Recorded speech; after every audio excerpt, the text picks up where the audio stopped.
Comienza en Es Radio, es la crónica de Fernando Delgado. Es libre, es veraz, es independiente, es responsable, es plural.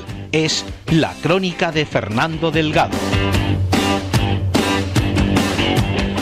Muy buenas. Comienza este miércoles. Tenemos que pedir disculpas a los contertulios que tengo aquí cada miércoles, pero tenía la necesidad de una entrevista como la que tenemos hoy, con Isabel Gil Rosina, que es la portavoz, y hablaremos de ella como persona, y nuestro compañero Fran Murillo, que siempre nos acompaña en esta tarea de estas entrevistas. Hola Fernando, hola Isabel. Buenas tardes. Buena. ¿Te conocen como Isabel, como Isabelita, como Oisa, cómo? Bueno, pues en el plano más familiar, sobre todo mi abuela Asunción siempre me dice Isabelita, mis amigos también. Y luego Pero tú eres María Isabel, ¿no? Soy María Isabel, María Isabel. sí. Y mi hermana Marta María. ¿Y alguien te llama María Isabel? Marta María, los maestros en el colegio me llamaban María Isabel. Tu hermana Marta María. Mi hermana Marta María. Como mi hija. Y mi hermano Pedro José, así que mi madre lo tuvo claro. Sí, pero no, nadie me dice ni María Isabel, pero me da igual. Isa, Isabel, eso no me... De pasada, naciste en Badajoz. Nací en Badajoz, en el materno. O sea que somos paisanos. Sí. Yo también nací en Badajoz. Y además somos compañeros, porque tú eres maestra y yo también. Y además me gusta, Isabel me gusta, maestra escuela. Sí, sí. No, a mí que aquello de diplomado profesor de GB a mí me magisterio, sonaba a un detergente. Maestro. Maestro Porque escuela. la figura del maestro implica muchas cosas. Muchísimo. A mí también me Y gusta además, la denominación maestro por hiciste eso. un máster, y además hiciste con un compañero mío que nos quería muchísimo. Y hemos escrito muchísimas cosas juntos en un programa de prensa escuela, que fue el PSOE el que lo promovió, que era con Chema Corrales. Sí, bueno, Chema Corrales fue el decano de la facultad cuando yo me diplomé, en el año 2000 al 2003, y luego coincidimos ya en otros escenarios. Él entonces fue director general de promoción cultural, Sí, y yo pero fue tú cuando cuando entré de diputada en la asamblea, en la primera legislatura de Guillermo fue cuando entré yo de parlamentaria. Decimos por aquí una palabra muy normal en el tema de que chiquirrinina. Que chiquinina, te pusiste Sí. en el PSOE 14 años. Sí. Con 14 años se empieza a militar en la Juventud Socialista. Todos los partidos tienen una parte juvenil que uno no entra de lleno en lo que es la tarea política, ni los órganos de decisión, ni los debates, pero sí empieza uno poco a poco a formarse en Pero la me cosa han dicho que política. tuviste una buena escuela. Sí. Tu madre. Sí. Mi madre es una gran socialista, como lo fue mi abuelo materno, que en paz descanse. Pero yo creo que algo innato debe haber, ¿no? Pues yo soy la mediana de 3 hermanos y ni mi hermana Marta, que es la mayor, ni mi hermano Pedrito, que es el pequeño, han sentido la necesidad de participar en política, de rubricar el compromiso con un partido político determinado y tener un carné, aunque son jóvenes progresistas y gente de izquierda, porque al final uno en su casa escucha lo que escucha. Luego, además, la familia de mi madre es toda socialista, pero la de mi padre fundamentalmente es de derecha. Es decir, que yo creo que... Claro, es que tu padre es el jefe de la policía local de allí de Jerez. Mi padre es el jefe de la policía local de Jerez. Mi familia es de Higuera de Vargas, pero nos fuimos en el año 83 a Jerez, que tenía yo 1 año. Y además hay una cosa que me han contado de ti. Sí. Que no eres tú de las que dice yo y tal cosa. No. Parece ser que hay una costumbre en Jerez de los caballeros, que hay unas procesiones preciosas. Declarada de interés turístico nacional este primer y que año. hay una cofradía que reparte garbanzo. El Eceomo. Y que reparten, pues, 3 o 4 mil raciones de garbanzo. Y que tú te pusiste en la cola con tu padre para coger el plato de garbanzo. O sea, que no te pasaste por el... No. Sino en colita como todo hijo de vecino. Como me he puesto siempre. Además, recuerdo de ir a los garbanzos con mis padres, que era una niña. Y este año he llevado a mi hijo, la primera vez que ha ido a los garbanzos a coger su bandeja, así que me ha hecho mucha ilusión. Los políticos tenemos que ser normales. ¿Qué edad tiene tu niño? 2 años y medio Oh, tiene. perdón, 2 años y medio. ¿No estás echando de menos tú con tanta política al Bueno, el niño? pobre desde que ha nacido está, yo creo, como acostumbrado a que mamá te tienes que ir con Guillermo, te tienes que ir a la Con junta, te tienes Guillermo. que ir. Y el pobre, Ya digo, es Tito le Guillermo, digo a será para Guillermo, digo, mi hijo te va a coger una manía porque cada vez que me voy, que mamá se tiene que ir con Guillermo, digo, sí, con Guillermo y con Valentín. Me decía también mucho en la anterior legislatura que Valentín era el portavoz parlamentario y yo la portavoz del partido. Mamá, con Guillermo y Valentín fue de los primeros nombres que el niño está acostumbrado a, pero no es una cosa excepcional que a mí me ocurra como una mujer que está en ámbitos de decisión política. Cualquier madre o padre trabajador, cualquier familia que trabaja los dos fuera de casa, pues esta es la forma de vida que hemos tomado, que no es la mejor y que a lo mejor tenemos que replantear, ¿no? Porque es una pena que nuestros hijos crezcan teniendo tantas horas de ausencia, tanto de su padre como de su madre, ¿no? Vas y vienes todos los días a Jerez. No, yo vive vivo aquí. ya en Vive esta aquí, ciudad vive aquí. hace 5 años. Y además, yo siempre digo que a uno siempre saca a relucir su pueblo, ¿no? Cuando voy por ahí con mi marido, somos de Mérida. Yo digo, bueno, yo soy de Jerez, pero es verdad que desde que ha nacido mi niño me siento un poco más de esta ciudad, porque mi niño ya ha nacido aquí, se va a criar aquí, va a tener sus ¿Tu marido amigos también es de aquí. Jerez? No, mi marido es de Mérida. Ah, de Mi Mérida. marido es de Mérida, sí. Mi marido es de ¿Lo Mérida. conociste aquí? Y lo en conocí, él era concejal en el ayuntamiento con Ángel Calle y yo era diputada. Y Fíjate cómo nos se llama tu conocimos. marido, hija. Roberto Olivera. Anda. Sí. Digas que tú eres la Sí, mujer sí. de Alberto Olivera. Roberto, sí, es mi Roberto compañero. Olivera, Sí, sí. Muy sí. amigo, además, muy Nos amigo y muy conocimos en la común con política. Rodrigo Osuna. Sí, Hace sí. un tándem Claro. muy regular los dos, ¿sí? En realidad yo era amiga de Rodríguez Osuna y fue Rodríguez Osuna y Luis Valiente quienes me presentaron a mí No me digas. a mis compañeros. Claro, porque Rodríguez Osuna y yo compartimos la militancia en Juventud Socialista desde una edad muy temprana, aunque él era un poco más mayor que yo, pero estuvimos juntos en la juventud mucho tiempo. Pues yo a tu marido le he hecho Sí. más hacer una entrevista y más de dos. Sí, ya lo sé. Ya me lo ha dicho cuando le dije que hoy venía para acá.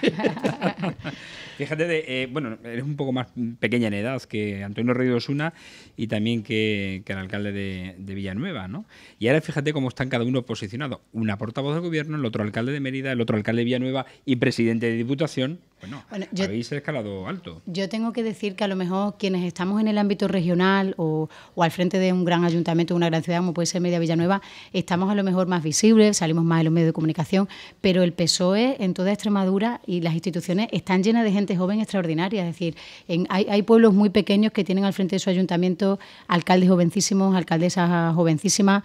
Se me ocurre un compañero que tiene mi misma edad y es el alcalde de Zalamea, el nuevo alcalde de Zalamea, que también es del Partido Socialista, Miguel Ángel Fuentes, la alcaldesa de Cabeza del Buey. Es decir, hay una nueva generación de distintos responsables, pero es verdad que los que estamos en el ámbito regional, bueno, pues estamos más visibles, siendo- pero hay muchos compañeros que están Siendo ahí tan también joven, trabajando. te tiene que creer mucho y tiene que creer mucho en ti, Guillermo, para darte la responsabilidad de la portavocía de la Junta de Extremadura, que te tienes que reunir con ellos y te has reunido hoy a las 11. Sí, bueno, hoy a las 11 yo no soy solo la portavoz de la Junta de Extremadura, que es quizá la parte más visible, sino que también tengo la responsabilidad de las relaciones institucionales. Es decir, siempre hay en el gobierno de la Junta de Extremadura una persona que sirve de enlace y coordinación con la Asamblea de Sí, Extremadura. lo que llevaba antiguamente Juan Parejo, Juan Parejo. en la anterior legislatura, Alejo en la primera legislatura de Fernández Vara. Yo creo que el haber unido las relaciones institucionales con la comunicación ha sido un Juan- acierto. Juan Parejo era el que mandaba, ¿eh? Sí. O sea, quiere decir que Sí. la que manda eres tú. Yo creo que hay que hacer las cosas y no decirlas. Que los títulos no valen de nada. todas formas, la Aquí el que primera- manda es el presidente. Es la primera en un no gobierno, hay ninguna en un duda. gobierno socialista que la portavocía, por decirlo de alguna forma, no va aparejada a la vicepresidencia de facto. Como Claro, tal. es que la portavocía no es una consejería. Aunque yo soy miembro del Consejo de Gobierno, al igual que el resto de mis compañeros, pero es la primera vez que se establece un miembro del Consejo de Gobierno que no tiene una cartera. Por tanto, mi estructura no responde a la estructura de una consejería, sino que la portavocía está integrada dentro de la presidencia de la Junta. Y esto responde pues a cumplir con la palabra dada de Guillermo Fernández Vara de reducir la estructura del Gobierno. Pero eso no implica que no seamos igual de diligentes o que el trabajo no se haga. Hay una estructura más reducida que nos implica ser más exigentes, trabajar un poco más, tener un poco más de dedicación, pero Porque no tú estás responde. Sin donde embargo, llega si estás, Isabel, en el Consejo de Gobierno. Sí, yo soy miembro del Consejo de Gobierno como los demás. Ahora hablaremos. Opino como los demás, aunque una no tiene, es decir, que es de sanidad, pues lleva los asuntos de sanidad, pero en esa tarea que tengo de coordinar la tarea del Gobierno con la tarea parlamentaria en un Parlamento que carece de mayoría absoluta, pues esa coordinación tiene que ser importante porque tiene que haber un diálogo permanente para que la Junta de Extremadura pueda sacar las cosas adelante Pues tú en la fíjate, hasta dónde llega la Asamblea. cosa que yo no había nacido Isabel y éramos muy, muy amigos del primer portavoz de la Asamblea de Extremadura, que era Rivera, lo tenía por aquí, Salvador Rivera, Amador Rivera. Amador Rivera. El primer portavoz de la Junta, que lo nombraron, fue director del periódico del periódico Extremadura, y me fui yo con él. Y antes de Televisión Española, el Centro Territorial, creo que fue también director. Sí, también fue director. Sí. Una cosa. ¿Qué ha pasado hoy en la Asamblea, en el Gobierno? Cuéntanos algo, danos un adelanto. Pues hoy, pero en el gobierno de la Junta de Extremadura o en el posible gobierno de España. De la porque que está tú la has cosa salido ahora complicada. mismo, de lo de España hablaremos después. Vamos por partes. Yo venía derecha vengo de la Asamblea de Extremadura porque ha sido la Junta de Portavoces. La Junta de Portavoces es el órgano que se reúne para ordenar el debate. Hemos ordenado el debate. Ahora los grupos parlamentarios tienen que decir cómo agrupan las enmiendas, y ahora mismo todos los parlamentarios de todos los partidos están trabajando en sus argumentarios para ver cuántas enmiendas sacamos adelante, negociando las enmiendas, y yo creo que mañana y pasado tenemos una oportunidad para decirle a los extremeños y a las extremeñas que el conjunto de los 65 diputados de la Asamblea de Extremadura estamos trabajando para ello, y que tenemos que sacar adelante un presupuesto para que la región despegue y para que podamos sacar las convocatorias, las subvenciones, es decir, para que la región pueda funcionar con normalidad. Tenemos que hacer un ejercicio, y yo confío en que mañana y pasado haremos un buen ejercicio de democracia en la Asamblea, sacando adelante la ley más importante del año, que es la de los presupuestos. Ha costado, Isabel. Ha costado, y yo creo que todos hemos aprendido en primera persona el Gobierno, porque así lo dijo nuestro presidente Guillermo Fernández Vara. Hemos sabido en este segundo intento, por decirlo de manera coloquial, del presupuesto, reconocer el error y asumir que lo que ha ocurrido ahora con la negociación del presupuesto 2016 va a ser la tónica habitual a lo largo de la legislatura, porque es que no tenemos mayoría. Entonces, cuando no tenemos mayoría, estamos obligados a dialogar. Y los ciudadanos en Extremadura decidieron libremente con sus votos que la Asamblea no tuviera una mayoría. Entonces, tenemos que dialogar. La primera vez, si no se había gestionado, no se había, sí se había debatido, no se había debatido con el resto de los grupos de la oposición. Pero quizás no todo lo suficiente. Mirad, hay comunidades autónomas que ante la cita del 20 de diciembre, que es verdad que contextualizaba todo de una manera complicada para una posible negociación, porque cada partido político se estaba jugando las elecciones del Congreso de los Diputados del Gobierno de España, pero nosotros no teníamos la opción que tuvieron otras comunidades autónomas de decir, bueno, mire usted, pues yo voy a aparcar los presupuestos y los presento más adelante. No tuvimos la opción porque tenemos que recordar que nosotros tomamos posesión el 7 de julio y el 8 de julio nos encontramos con una carta del Gobierno de España que decía: usted tiene que arreglar las cuentas de la Junta de Extremadura porque si no su comunidad será intervenida. Por tanto, nosotros, aunque hubiera sido el camino más fácil para respetar los intereses electorales de todo el mundo, no pudimos aparcar la presentación de nuestro presupuesto, porque la presentación de nuestro presupuesto implicaba la presentación del plan económico y financiero que teníamos que enviar a Madrid. Entonces, no es que no hubiera ningún intento ni amago de diálogo, lo hubo, pero no el suficiente. Pero bueno, hay que asumir lo que pasó. Yo creo que con deportividad el Gobierno lo ha asumido, se empleó al máximo, y yo creo que esas 8 semanas de negociación presupuestaria, que además yo he tenido la oportunidad de formar parte de la comisión negociadora del Gobierno con Pilar Blanco Morales, pues ha dado su fruto y estamos ya a un día de poder aprobar los presupuestos de la comunidad autónoma. Y con otra histórica socialista meritense, ¿no? Y con nuestra compañera María, que tiene una gran tarea ahí como secretaria general de una consejería importante. La he tenido yo durante muchos años como contertulia. Sí. Primero en una televisión que era Emérita Televisión, y después en esta también estuvo algunas veces. Una gran compañera que además, cuando ella salió de la ejecutiva regional del PSOE como portavoz, fue cuando entré yo de portavoz del PSOE en la anterior legislatura, y cogí un buen testigo. Además, con Pilar Blanco, que es un encanto. Cogí un buen testigo por el trabajo que hizo. Amigo que Ángel Álvarez, sí, que es un encanto y además, Yorga es un chaval que no se le ha aprovechado adecuadamente en esta región, que fue también consejero de Economía, pero vale un Potosí de una cultura excepcional. Y Pilar lo mismo. Y Pilar también. La verdad que con Pilar es una gran compañera con la que se aprende muchísimo. Sí. También la he tenido yo aquí. Muchísimo, ¿sí? Ya estaba aquí. Sí. Una cosa. Vosotros aquí, más o menos, bandeáis con el PP por aquello de los presupuestos.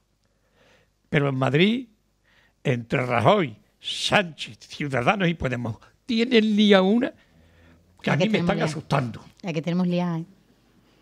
¿Qué va a pasar? Bueno, pero el presidente Guillermo Fernández Vara, ayer que estuvo en una televisión de alcance nacional, ha recogido parte del cabreo de mucha o de gran parte de la población, al menos extremeña. Y eso lo hemos dicho nosotros en nuestro programa, Fernando. Y es que estamos ya cansados de que no se llegue a un acuerdo, de que han pasado más de 100 días, ¿no?, desde las elecciones, que quedan 30 y pocos para la nueva convocatoria y que todavía no se hayan sentado a hablar en serio. Salvo dos partidos. Menos mal que alguien lo dice, ¿no? Que hay una voz autorizada en este país, como en este caso la de Guillermo Fernández Vara, que pone un poco pie en pared y dice, o nos ponemos de acuerdo o nos ponemos de acuerdo. Yo no peco de pesimista, tampoco de optimista, pero vamos a confiar o vamos a tener un poco de esperanza en que la reunión que se está produciendo en este mismo momento que nosotros compartimos este ratito dé sus frutos, ¿no? Yo creo que las declaraciones de ayer, diferentes responsables y políticos de Podemos, de rebajar un poco el tono, por decirlo de alguna manera, y de intentar ceder, creo que es una buena noticia y que estamos obligados a ponernos de acuerdo, aunque haya muchas cosas que nos separen, porque es verdad que a Ciudadanos y al PSOE nos separaban muchas cosas y eso no ha sido óbice para que seamos capaces de poner encima de la mesa 200 reformas que necesita este país, ¿no? Si vamos a otras nuevas elecciones será un fracaso de todos, ¿no? Del sistema, será un fracaso de todos. Además, no hace falta leerse la encuesta que publique un medio de comunicación o que publique otro, sino si uno simplemente hace ese ejercicio comiendo en familia el fin de semana y pregunta a sus primos, a sus hermanos, a sus tíos si votarían otra vez, pues te llevas un baño de realidad si se convocaran otra vez elecciones. Y sabes que creo que sería lo que tú has dicho antes, que en esta política hay que empezar a regenerar las cosas. Hay que empezar a regenerar. Que ya está bien de Rajoy, que ya está bien de alguna cosa, es decir, mire usted, que usted no lo ha hecho mal del todo. Vamos a agradecerle que en la crisis usted no lo ha hecho mal. Hay que reconocerlo. Más o menos nos ha sacado un poco adelante. Pero váyase usted ya a Galicia a tomarse un vinito de Ribeiro y deje pasar la gente joven. Mi opinión es que la han hecho fatal, porque no ha habido nada de diálogo en esta legislatura. La mayoría de las reformas legislativas que se han hecho a través de decretos leyes, por lo tanto ha habido un intento de anular el Parlamento con la labor tan importante que tiene el debate parlamentario, y la gente ya no quiere eso. La gente quiere diálogo, la gente quiere que nos pongamos de acuerdo, que alcancemos consenso, y yo, a pesar de ser joven, no soy partidaria de que lo joven solo por joven es un valor añadido.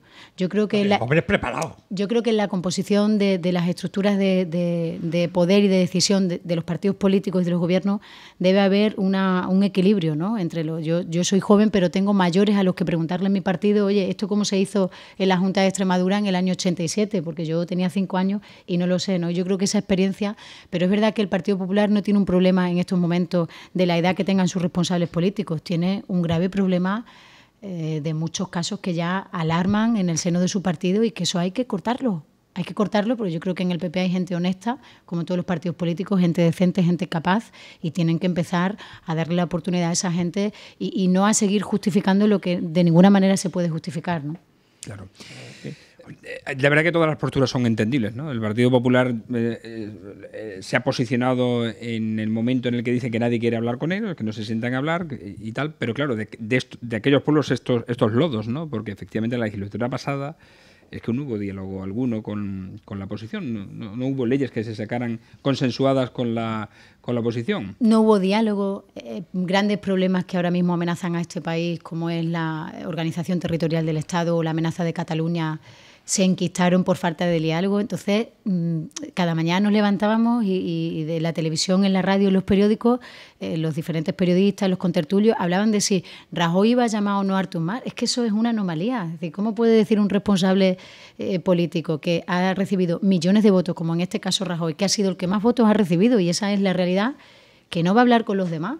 Es que, ¿cómo no va a estar la gente cansada de los políticos? Yo creo que tenemos que hacer un ejercicio de normalidad democrática y dejarnos de... Me gusta mucho la reflexión que hacía ayer Guillermo cuando estuvo en una televisión nacional, que decía que la política se estaba convirtiendo ya como en una pasarela, ¿no? Y ahora, antes de venirme aquí, veía una imagen de todos los medios de comunicación esperando la llegada de Sánchez y Rivera a la reunión, y no nos podemos quedar en lo accesorio. Tenemos que darle a la política un poco más de normalidad para que sea más efectiva, ¿no? Y sabéis, yo creo que además los gobiernos actuales, me da lo mismo el PSOE que el PP, que no han cogido el toro por los cuernos en la cuestión de Cataluña.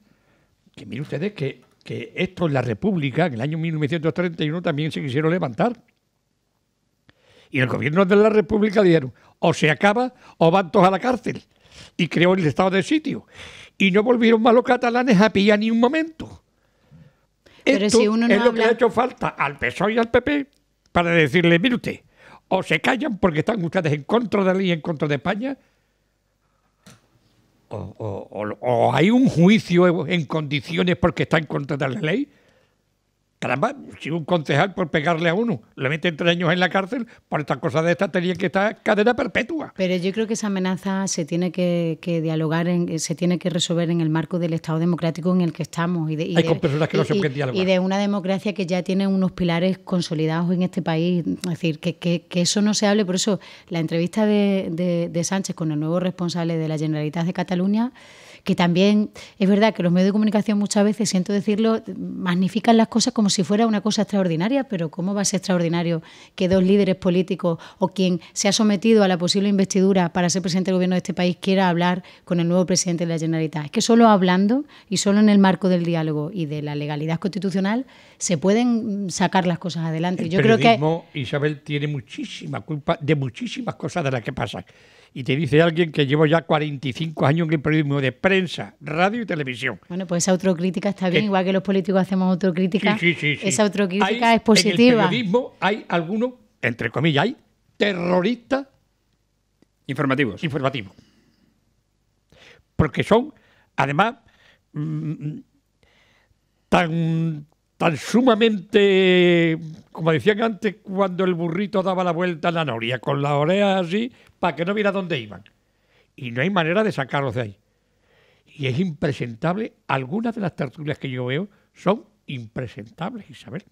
Son generadores de un opinión, bando por tanto, y de otro, tienen una responsabilidad también pública, si cabe, porque son generadores de opinión, son responsables de trasladar a los ciudadanos el posicionamiento de los partidos. Es decir, es verdad que los medios de comunicación en este momento marcan mucho la agenda y tienen una labor fundamental que a nosotros nos hace mucha falta también a los ciudadanos, pero es verdad que a veces se magnifican las cosas como si fueran extraordinarias y yo digo, pero ¿qué de extraordinario tiene? Una reunión de 2 líderes políticos, ¿no?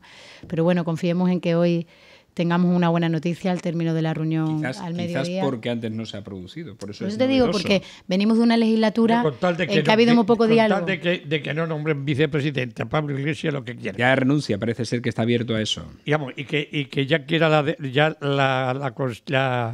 el Ministerio de Defensa y de Justicia. Y la tele. La tele y el CSI. Vámonos ya de aquí, de este país, y nos vamos con Maduro al otro mundo. Las personas somos lo de menos. Lo importante es que seamos capaces de tener un gobierno de España, que este país recupere la confianza, que las empresas recuperen la confianza, que los ciudadanos digan, pues ahí hay un gobierno al que puedo pedirle y puedo echarle las culpas de que las cosas no funcionen. Pero este vacío... Se nota, ¿eh? Este vacío, esta paralización... En las empresas se nota que no hay buena gobierno. para Vamos a nadie. hacer una pausita, que la publicidad para nosotros es imprescindible. Imprescindible.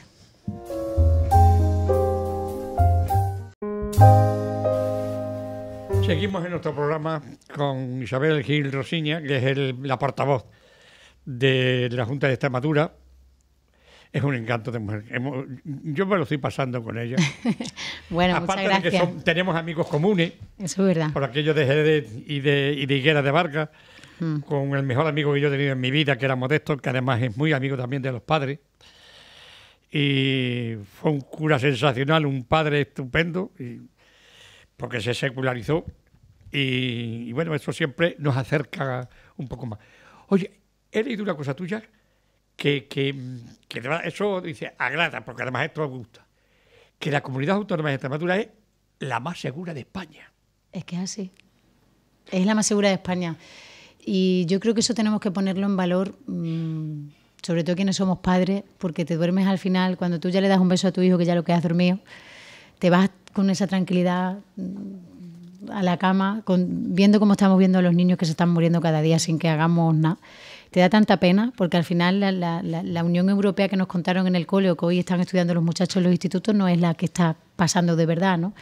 Y como estamos aquí en esta vida tan cómoda, viendo impasible cómo se mueren los niños en la playa, y eso ya, esa fotografía te entra frío el día que la ves, dura en los medios de comunicación 3-4 días, pero ya nadie ha vuelto a decir nada de aquel pobre niño que murió. Entonces yo creo que es importante que pongamos en valor el trabajo que hace la Fuerza de Cuerpo de Seguridad del Estado. A mí se me nota que soy hija y hermana de policía y entonces conozco bien la labor que hacen para que estemos seguros, pero creo que eso es un valor de esta tierra que tenemos también que decirlo. Oye, me has dicho que tú eres muy aficionado al botellón, ¿eh?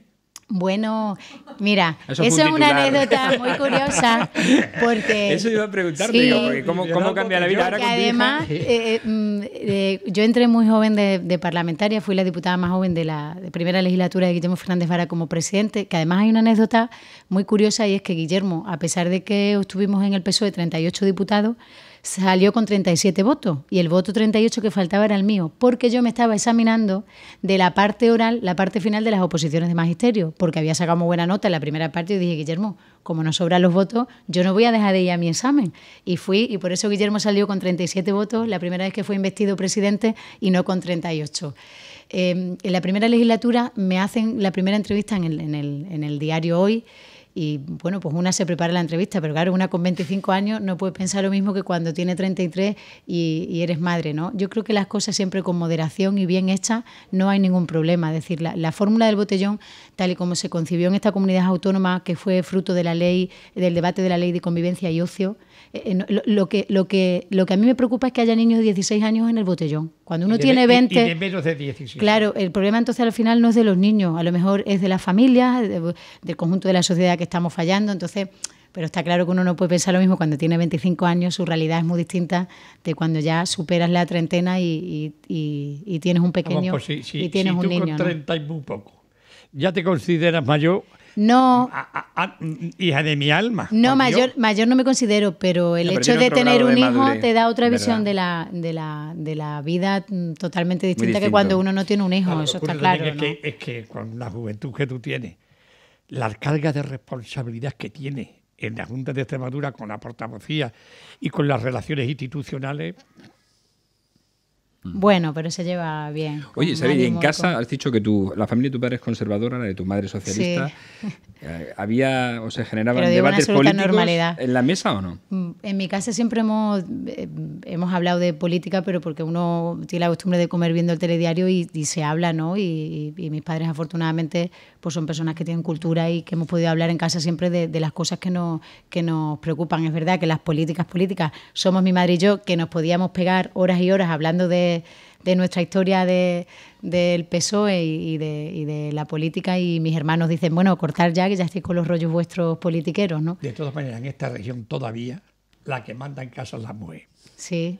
En esta región, en España, en el mundo. Pues ya lo que tenemos que hacer es demandar en casa. Pero en casa y fuera de casa. Eso es un mito lo de casa. Pues, el padre de familia quiere que manda en casa siempre es la mujer. Pues además de mandar en Fuera de casa... y ordena. Tenemos que mandar ya, pero en todos los sitios. Que sea tu padre. En todas las Se pone instituciones firme. y en todos los sitios tenemos que mandar. Y creo que esta legislatura, que tengamos un presidente varón, que además pertenece a una generación que no fue educada en igualdad, porque la generación de Fernández Vara no fue educada en esa reivindicación de la igualdad entre el hombre y la mujer. Que tengamos un presidente igualitario, que cree esto de la igualdad entre los sexos y que ha dicho que el 1 de julio o todos los organismos que dependan de la administración y organizaciones son paritarios o cesarán en sus funciones. A mí me parece que es verdad que tenemos otros muchos problemas de los que hablar, pero que esto hay que ponerlo en valor porque creo que es un avance importante. Y la ley de transparencia también es una cosa que... Ya. Pues me parece que hoy tiene que estar ya publicado, porque ayer en el Consejo de Gobierno que tuvimos por la tarde, aprobamos ya esto de publicar todo lo que tenemos, lo que no tenemos, lo que debemos. Entonces cualquier ciudadano... Todo el mundo. Todo el mundo, incluidos los eventuales. Ahora Eso es la primera vez que se también, hace. sí. No solo los miembros del Consejo de Gobierno. Pero no de funcionarios, sino de políticos. De funcionarios que ganan más de 50.000 euros también. Entonces yo creo que esto es un ejercicio de transparencia que no debemos anunciarlo y hacerlo, y eso es lo que hemos hecho. Entonces cualquier ciudadano puede, que nos esté escuchando, meterse en internet, en el portal de transparencia de la Junta de Extremadura, y ver cuánto me queda a mí de pagar de la hipoteca de mi casa, qué retribuciones tengo yo como portavoz de la Junta de Extremadura, pero además también se ha publicado la parte de nuestros cónyuges, de nuestras parejas. Yo creo que es un ejercicio de transparencia que los ciudadanos nos pedían, es fruto de una ley que se aprobó en la anterior legislatura, y que la gente sepa que los políticos en su gran mayoría somos personas honestas y honradas, que nos levantamos cada día con las ganas de que las cosas funcionen y se hagan bien, ¿no? ¿Y es legal eso, lo de los cónyuges? Porque, bueno, el que ejerce la función política o lo desarrolla está bien, pero el cónyuge no tiene por qué verse no me atrevo salpicado a... por Pero eso. de la Junta de Extremadura también de los ayuntamientos. De la Junta de Extremadura. Creo que de los ayuntamientos no me atrevo a valorar lo que es legal o no. Yo me imagino que si eso fue una ley que se aprobó con todos los servicios jurídicos que hay en la Junta de Extremadura, pues eso será así, ¿no? Es también quizás un poco injusto, ¿no? En este caso mi marido... Por eso digo, tu marido, si no está en política, ¿por qué tiene que saber la gente lo que tiene, lo que gana, lo que deja de tener? Pero bueno, la ciudadanía nos pide también un mayor esfuerzo en aras a la transparencia, pero la transparencia está muy bien, pero lo que tenemos que hacer es articular en este país medidas preventivas que no nos hagan que amanezcamos cada día con un nuevo caso de corrupción. Medidas preventivas y cortar de raíz la corrupción, porque al final son 4, 7 o 20 que nos meten en el mismo saco a la gran mayoría de las personas que estamos en política, que hoy estamos, mañana no estaremos, y que tenemos una vida como el común de los mortales y somos gente honrada y trabajadora, ¿no? Aquí corremos para sacarte todo. La mina, por fin, de Monesterio. Yo creo que hay... Es un tema también que a ti te ha preocupado. Nos ha preocupado a todo el Gobierno y el presidente de la Junta fue el primero que se puso al frente de este problema, porque en parte se pretendía engañar a 400 trabajadores. Por tanto, la Junta de Extremadura no podía mirar a otro lado y acompañar y presionar en la medida de nuestras posibilidades. Creo que se ha hecho un buen trabajo en las conversaciones discretas que se ha tenido por parte del consejero Navarro con las negociaciones. Creo que los sindicatos han hecho un buen trabajo y yo quiero poner en valor el papel de los sindicatos que tan denostado ha estado también en los últimos tiempos como legítimo representante de los trabajadores. Y ayer en el Congreso de los Diputados, en la Comisión de Industria, nuestra compañera diputada por la provincia de Badajoz, Marisol Pérez, fue capaz de sacar por unanimidad de la comisión una propuesta donde le pedimos al Gobierno de España que la declaración de impacto ambiental esté antes del 30 de abril. ¿Para qué? Porque nosotros seguimos insistiendo, aparte de respetar el primer acuerdo al que se ha llegado entre trabajadores para que el ERE continúe en un plazo mayor del que estaba previsto, pero no renunciamos al mantenimiento de la vida útil de la mina. Porque Marisol Pérez es diputada antes de que tus padres se conocieran. Sí. Marisol Pérez, bueno, no. Lleva 30 años. No. El diputado que entró en el año 82, 29, que fue el año que yo nací, fue Fernández Maruán. Sí, que ya se jubiló la pasada legislatura. Marisol Pérez no. Porque Marisol fue portavoz también del gobierno de Juan Carlos Rodríguez Ibarra. Y además fue portavoz también sin tener una estructura de consejería, no tenía las relaciones institucionales, pero yo no sé si fue, bueno, la primera portavoz de la Junta no, pero la segunda legislatura de Ibarra, por ahí. Tendría yo 2 o 3 años año cuando 86, entró año 87. Marisol Pérez. Sí. Oye, ¿qué tal la relación, ya que te haces cargo de los medios de comunicación? Lo digo porque para los medios de comunicación extremeños la administración es un cliente muy importante y necesario. Pues la relación con los medios ha sido hasta ahora buena porque nos hemos sentado, me he sentado con todos vosotros, y hemos hablado de las cosas de comer y de que la publicidad institucional en Extremadura no puede ser un instrumento al servicio del Gobierno, sino que tiene que ser un instrumento al servicio de la ciudadanía. Por eso, nada más llevar al Gobierno, pusimos sobre el papel con una comisión de expertos que no tenían nada que ver con la región, que yo sé que eso quizás no se entendió o no se comprendió en algunos medios de comunicación, pero yo no puedo decirle a unos señores que tuvieran algún interés o alguna relación contractual con un medio de aquí que me dijera los criterios objetivos, tendrían que ser de fuera. Y ya que dice el criterio, ¿y se sabe a quién aquí en la Junta de Extremadura paga más dinero de los medios de comunicación? Porque hay algunos que se llevan un buen pastelito, ¿eh? Nosotros lo que estamos intentando en esta legislatura es responder a la realidad que cada medio tiene y que las inversiones respondan a la realidad que cada medio tiene. Es decir, no puede ser lo mismo un periódico que tiene 200.000 lectores que aquel que tiene 40.000, o no puede ser lo mismo un periódico digital que monto mañana, con todo mi respeto, a quien ya tiene una trayectoria, tiene una plantilla. ¿Qué condiciones tienen esos trabajadores que trabajan en los medios de comunicación? Porque al final el dinero de la publicidad institucional es un dinero público, como todos los demás dineros públicos. Entonces, cuando estamos diciendo ahora en la Junta... Claro, pero que tú te refieres, y eso de eso sí entiendo yo. Y es la audiencia del medio, y hay emisoras que no las utilizan. Por ejemplo, Televisión Extremeña no sale.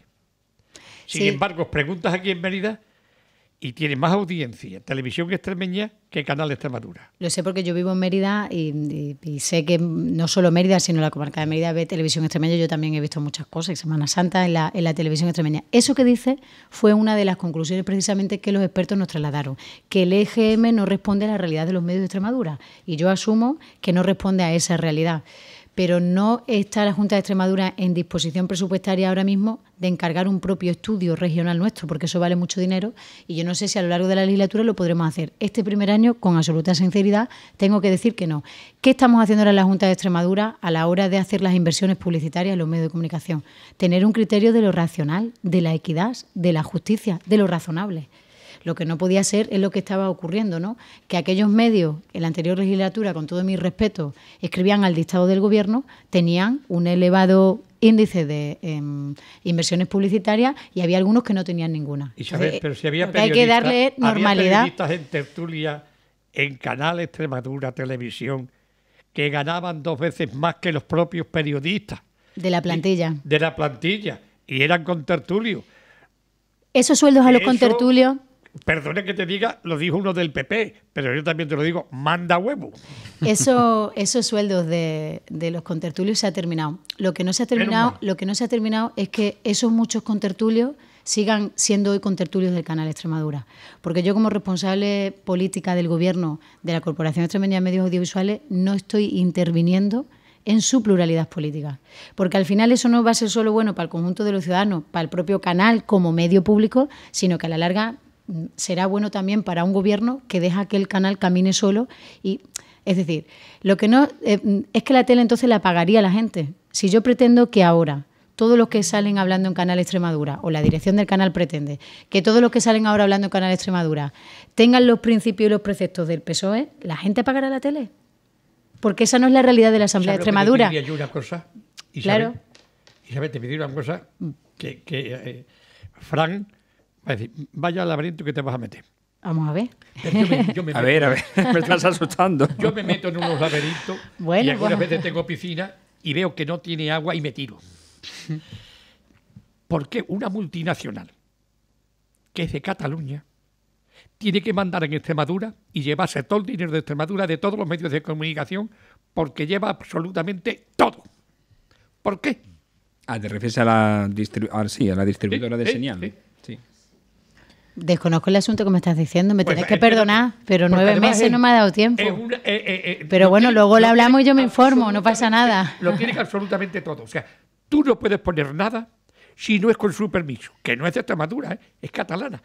Eso ha sido un chanchullo muy regular y muy bien hecho, que los catalanes lo saben hacer perfectamente. Y nosotros pero no. En Extremadura y aquí no hay forma de que pueda entrar nadie. Bueno, pues yo lo preguntaré y me informaré y lo hablaremos, porque además yo tengo la mala costumbre de poner todas las cosas en duda, porque siempre las cosas se pueden mejorar.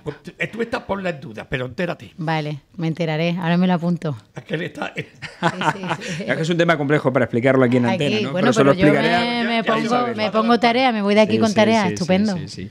Y que nos tenemos que ir. Me alegro mucho de compartir este ratito con vosotros. En Es Radio también somos, ¿eh? En Es Radio, muchas gracias y un beso y un abrazo a nuestros oyentes. Isabel, yo espero que te hayas encontrado aquí a gustito y yo encantado de que estés aquí. Y espero que vengas alguna vez más. Sí, sí que vendremos. A ver si ya cuando vengamos tenemos los presupuestos aprobados y Gobierno de España. Tendremos buenas cosas que contar. Hay Gobierno de España, hay presupuestos en la Junta, presupuestos municipales en Mérida. Hemos querido preguntarte qué va a pasar en Madrid, pero bueno, ya nos enteraremos. A ver qué tal termina la reunión de hoy. Gracias a vosotros. Dale un abrazo a tu marido. De tu parte. Un beso al niño. Eso. Un abrazo a Guillermo y a todo el mundo. Vale, igualmente un abrazo para todos nuestros oyentes.